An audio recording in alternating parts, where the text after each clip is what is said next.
here in Washington. Former special counsel Jack Smith is testifying behind closed doors to a GOP-led committee investigating his investigation of Donald Trump during his time out of power.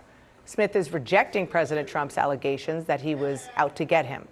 In his opening statement obtained by CNN, Smith said, quote, "The basis for those charges rests entirely with President Trump and his action." In a recent development from a federal courtroom in Florida, we witnessed one of the most critical and frustrating moments in the saga of Trump's legal challenges.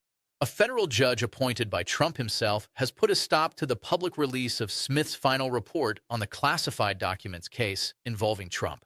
This report outlines in detail the damaging evidence prosecutors gathered about Trump's alleged mishandling of national security documents at Mar-a-Lago and his supposed interference in government attempts to retrieve those documents. Republicans have baselessly claimed Smith was part of a Biden administration conspiracy to target Trump. Now, Trump himself recently called Smith deranged and a criminal.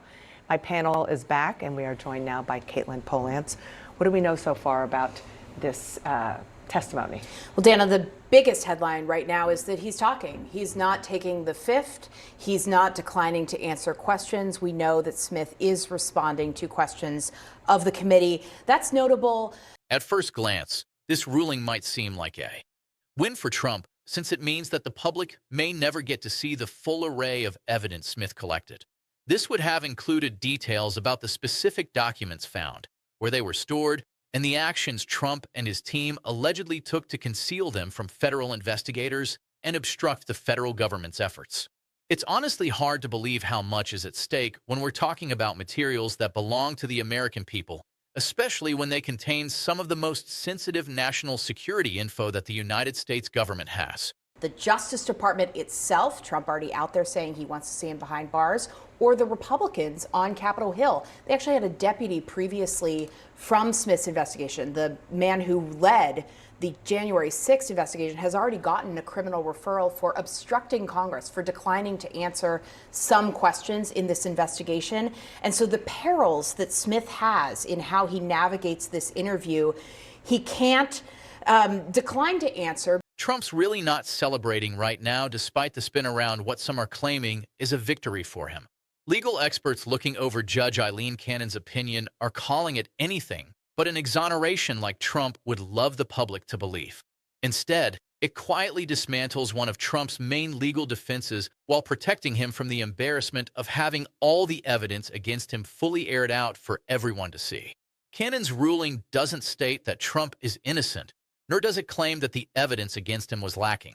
Because he could get a referral, like Thomas Windham, another prosecutor on his team, for obstruction of Congress. But then if he gives too much information, there's always the possibility that Congress could accuse him of making a false statement if he says something different than what's in the record or what someone else on his team is testifying to. And then there are court orders and Justice Department restrictions around information from the classified documents case. It doesn't even say that the classified documents weren't found at Mar-a-Lago, or that he didn't try to obstruct efforts to get them back. What Cannon actually pointed out is that releasing Smith's report would be a so. Here's the deal. A judge named Cannon recently made a ruling that's really got Trump in a bit of a twist. Instead of giving him the clear dismissal he was hoping for, she basically said his case was tossed before getting to trial, pointing out that the prosecutor Smith didn't have the right authority to bring the indictment in the first place. But here's the kicker. This ruling doesn't exactly scream innocence. Evidence from the classified documents case against Trump, the volume 2 of the report under seal, and then grand jury secrecy. So much at stake here that even get you to the substance of this, where Republicans, we know, are very unhappy with his oversight of an investigation that included using or looked at toll records of phones, so the logs of calls that had been made in the past of members of Congress. Trump wanted a final statement proving he did nothing wrong, but instead he got a ruling that keeps the evidence against him hidden. Now, this is where it gets really interesting. The evidence, it's still sitting within the Justice Department. Prosecutors know what it says, and legal experts can access it through various means in the future. But ordinary folks who really should be in the loop, since the investigation was all about them and their national security, are left in the dark. That's not justice or transparency by any stretch. It feels more like a cover-up, especially coming from a judge appointed by Trump himself. Even though the ruling seems like it's helping Trump, it really hasn't reduced his legal risks. Although we do know from what we've heard so far about what Smith is saying that he believes that he wasn't choosing the members of Congress that they got the phone records on. That was because Donald Trump himself was trying to call members of Congress on January 6th, 2021, in the middle of that violence. The evidence is still there and available to prosecutors, congressional investigators, and others who have the right to access those files. Legal scholars have looked into this and found that the impact of Cannon's decision could actually be pretty catastrophic for Trump's legal strategy in the long run. As Cannon was blocking the release of Smith's report down in Florida, it's notable that appellate courts, including the Supreme Court, have been steadily breaking down Trump's go-to-legal tactics, which have been all about stalling and claiming a blanket presidential immunity.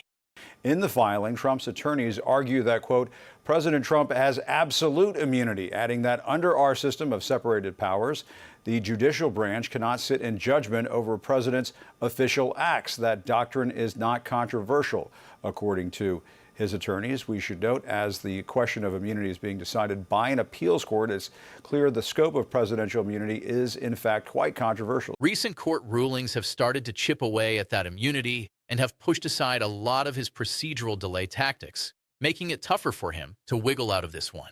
It's interesting how even though one judge has decided to block the Smith report, that doesn't put an end to the various cases against Trump. Each ruling stands alone, yet they're all creating a tricky situation for him, as his defenses are gradually weakening on several fronts at once.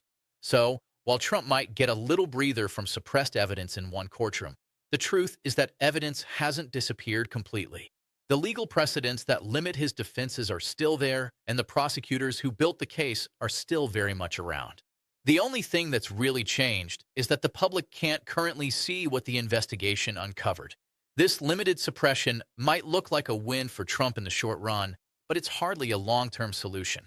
The evidence is bound to come to light eventually, whether through other cases, congressional actions, historical research, or just the natural transparency that wears down even the best efforts to hide things.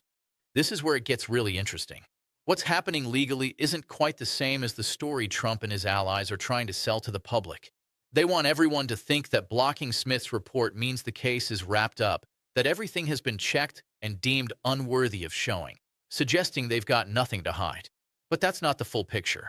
The reality is that a judge who was appointed by Trump and has faced criticism from legal experts across the board for her rulings that seem to favor him has decided the American people can't see the findings of the investigation into how he handled classified national security materials. People can tell the difference between claiming innocence and just hiding behind procedural tricks. And that's something voters will latch on to, especially as the political landscape heats up heading into the 2026 campaign. Whenever Trump or his supporters claim they've been cleared, his opponents will simply pose this straightforward question. If you really did nothing wrong, why go to such lengths to keep the evidence from the public? That's not a question with an easy answer, and it's one that's bound to trail Trump through every speech and campaign event. Every time Trump makes a media appearance or debates, it feels like these moments just keep weighing on him throughout his presidency. Let's break down the legal reasoning in Cannon's ruling along with how it actually hurts Trump's long-term case rather than helps it. It's super important to understand why this ruling isn't as good for Trump as the headlines might say, and why legal experts are calling it a decision that buries the report but not the evidence. Cannon's opinion mainly relies on her previous ruling from 2024, which claimed that Jack Smith didn't have the legal authority to pursue the indictment against Trump. This earlier decision faced a lot of criticism from legal scholars, and even several appellate courts chose not to follow it in their cases. She argued that the way Smith was appointed as a special counsel went beyond what the Attorney General is allowed to do under federal law. So when Cannon's opinion hinges on this appointment-related reasoning, it's pretty telling. The dismissal of the case and the decision to keep the report under wraps are based entirely on how the prosecutor got this job rather than any examination of the evidence that was gathered by that prosecutor. The opinion doesn't dive into whether the evidence against Trump is strong or weak. It skips over whether the classified documents were really found at Mar-a-Lago or if Trump actually obstructed the retrieval efforts. There's no mention at all about Trump being innocent or guilty. It simply states that the prosecutor investigating and indicting Trump wasn't properly appointed. And because of that, the products of that investigation should be kept secret to avoid unfairness to a defendant whose case got tossed out on procedural reasons. Now, this creates quite a conundrum for Trump because his public narrative has been that he did nothing wrong. He insists those documents were his to keep, that he declassified everything, and that the whole investigation was just a politically motivated witch hunt that turned up nothing substantial. It would make sense for him to do something to prove those claims. But with all this going on, that just seems more complicated. So here's the deal. When it came to the full evidentiary record being released, you'd think Trump would be all for it. After all, if he's claiming to be innocent, he'd want people to see the evidence that backs up his side of the story, right? But instead, he actually fought against it. He sent his lawyers out there arguing that the report should stay under wraps. It's telling that the judge he appointed sided with him and ordered the evidence to be kept from the public. This whole situation honestly paints a different picture than the one Trump is trying to portray. Typically, if someone is falsely accused, they'd welcome the chance to have evidence out in the open to prove their innocence. They'd want that evidence because, let's face it, it's their best defense. By trying to suppress the evidence instead, it suggests pretty strongly that he has something to hide, especially since it doesn't line up with the story he's been telling. Now, the lawyers' focus on the appointment issue rather than sticking to what the facts show leaves Trump in a bit of a legal pickle. This isn't just a minor procedural issue. Other courts have already brushed it aside, and it could easily get turned around on appeal with changes in the legal landscape. If a higher court decides to reject this appointment reasoning, or if a future attorney general brings in a new special counsel in a way that meets Cannon's concerns, the whole suppression of the report could fall apart, making the evidence available for everyone to see, according to whatever rules apply at that time. Trump's legal team may have won the battle by keeping the report from the public, but they might end up losing the overall war since they didn't secure a ruling on the actual facts that could help clear his name. That's what he really needs to move on from this whole mess. The dismissal based on the appointment is pretty shaky because it relies on a legal theory that hasn't gained much traction and could be overturned any time. On the other hand, having a factual exoneration where the evidence was deemed insufficient would have been solid and unassailable. Regardless, all that evidence Smith gathered is still tucked away within the Justice Department, whether the report sees the light of day or not. There's a lot of evidence out there, and it's quite detailed. We're talking about the very specific classified documents that were found at Mar-a-Lago, including exactly where these documents were kept on the property. Then there are the communications between Trump and his associates regarding these documents, as well as the steps taken to hide them from investigators. Not to mention the attempts to obstruct the government's efforts to retrieve those materials. It's also concerning that these highly classified items were stored in a private residence that was accessible to staff and guests who didn't have security clearances, raising serious national security issues. All of this evidence is safely stored in government files, cataloged and available for prosecutors dealing with other cases, congressional committees, and future special counsels who might look into these matters. Now, a judge's ruling has stopped the evidence from being published in the form of a specific report. However, this ruling doesn't prevent the evidence from being used in other legal situations or from being accessed through congressional subpoenas. Eventually, it's likely to make its way to the public through various channels that ensure transparency. What's even more interesting is that while this evidence was being kept under wraps in Florida, other courts around the country have been chipping away at the legal defenses Trump has relied on to escape accountability for his various criminal and civil matters. Decisions from appellate courts have made it clear that former presidents don't enjoy the kind of absolute protection from prosecution that Trump's lawyers have claimed.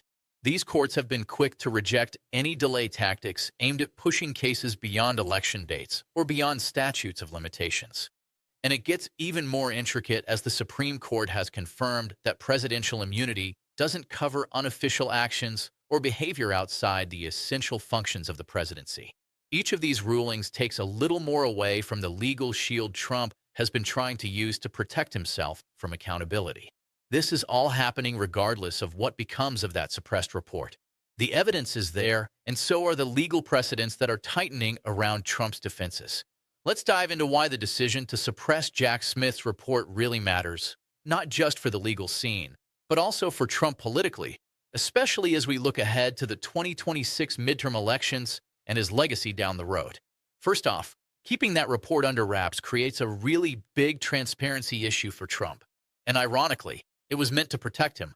The public tends to get that a truly innocent person wouldn't be hiding evidence when they hear that a judge appointed by Trump has blocked the release of details about his handling of sensitive national security documents instead of feeling relieved for him. They're likely to feel suspicious. That sneaky feeling gets stronger when they start connecting the dots with Trump's overall legal strategy, which seems to focus more on delaying and hiding things rather than engaging openly with the evidence. This creates a vibe that Trump is ducking behind friendly judges and legal loopholes instead of facing the evidence he'd to prove his innocence. This type of public perception can be pretty damaging in swing districts where voters have their doubts about Trump's honesty and where the question of whether he's above the law is a key issue in the upcoming election. Another crucial point is that this ruling feeds into the idea of a two-tiered justice system where Trump seems to get special treatment from judges he picked while regular folks face the full force of the law. This narrative gets even stronger because it's coming from all sides. While Judge Cannon is suppressing the Smith report in Florida, there are other Trump app-appointed judges in different cases, handing down decisions that have drawn criticism from legal scholars for not aligning with established precedent and appearing to lean in his favor. It's striking to see how Trump's entire legal strategy hinges more on political loyalty than on solid legal principles. A big part of the narrative revolves around judges he appointed shielded him from facing the consequences, while judges put in place by other presidents, including fellow Republicans, have pushed back against his broad claims for legal protection. It really highlights how fragile and selective his approach to the law is. When I look at the broader picture of Trump's legal issues across various cases and courts, it's clear he's not really winning based on strong legal arguments or factual truths. He's managing to secure victories only in the courtrooms of the judges he has appointed while he's being handed defeats pretty consistently everywhere else. That trend doesn't paint the picture of an innocent person being cleared by a fair judicial system. Instead, it shows a politically connected individual who's maneuvered allies into federal judge positions benefiting from their loyalty, an outcome that has much more to do with political ties than the merit of his legal standing. Cannon stands out as one of the most noticeable and certainly one of the most criticized examples of this pattern. But she's definitely not alone. All those favorable decisions from Trump-appointed judges against a backdrop of much less favorable outcomes from other judges, including those appointed by previous Republican presidents, creates a growing stack of evidence pointing to the politicization and corruption within the federal judiciary. This is something candidates from the Democratic Party are likely to leverage heavily in 2026, arguing that Trump's appointments have compromised the entire federal bench. They'll be making the case that in order to revive true accountability and uphold the rule of law, it's necessary to elect a Congress that can check the judicial protection he's receiving from the judges whose careers he's influenced. The long-term takeaway here is pretty significant, and it's something for everyone to keep in mind moving forward. The evidence put together by Jack Smith isn't going to stay under wraps forever, even with Cannon's order in place. There are plenty of ways our government keeps things transparent, and these methods are designed to last longer than any single judge or president. Congressional committees can issue subpoenas for the evidence, and future attorneys general have the authority to declassify and share those materials. Historians and journalists can file Freedom of Information Act requests, which can take years, even decades, to navigate through the courts. Ultimately, that evidence will come to light. It's just how the American system operates. No single judge's order can permanently seal government files. They remain open to review and access by various institutions with the power to release records.